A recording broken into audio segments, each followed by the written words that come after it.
Ang programang ito ay rated SPG. Striktong patnubay at gabay ng magulang ang kailangan. Maaaring may masiselang tema, lengguwahe, karahasan, sexual, horror o droga na hindi angkop sa mga bata.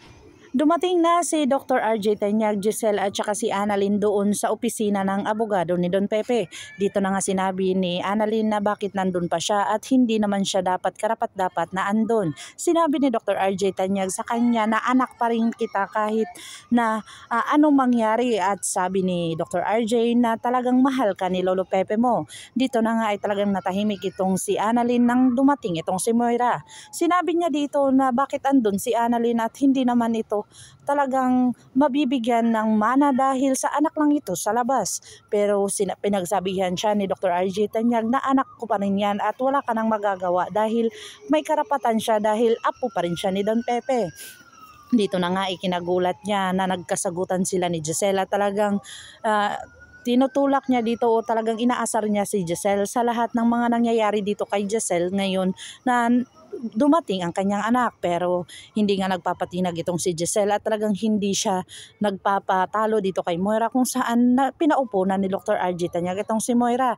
Dito na nga dumating itong si Justine at sinabihan niya na kabuti daw, at dito na nga ikinagulat ni Moira ang lahat ng mga pangyayari tungkol sa mga habili ni Don Pepe.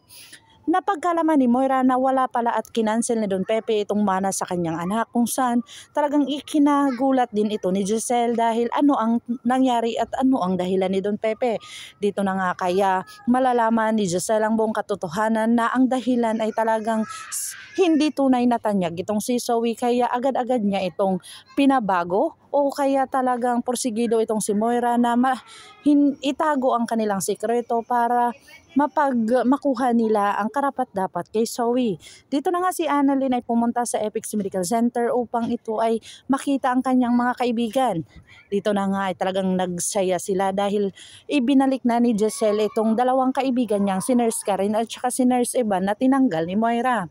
Dito na nga ay tinulak ni Dr. Locke at itinanong ni Dr. Locke dito kay Annalyn kung babalik siya ng Epix. Sumagot na naman itong si Dr. Lindon na hindi pa pwede. Ikinagulat ng lahat at talagang ang mga ginagawa ni Dr. Lindon dito sa kay Annalyn. Dito na nga kaya oo, talagang magsasabi ng katotohanan itong si Dr. Lindon na mahal niya itong si Annalyn, kaya hindi pa pwedeng lilipat ito si Annalyn dito sa Epix Medical Center. At dito na nga kaya magtagumpay itong si Moira dahil sinabihan niya ang kanyang anak na mag-impake dahil kinakabahan siya sa mga mangyayari dito kay Don Pepe, kung saan baka porsigido itong maisumbong sila sa kinauukulan o talagang malaman nila ni Dr. RJ Tanyag at Giselle. Pakakabangan natin ang mga susunod pa na episode nito. Ngabot kamay na pangarap. If you like my story, please like, share, and subscribe para ma-update po kayo sa mga susunod pa. Yun lamang po at maraming salamat.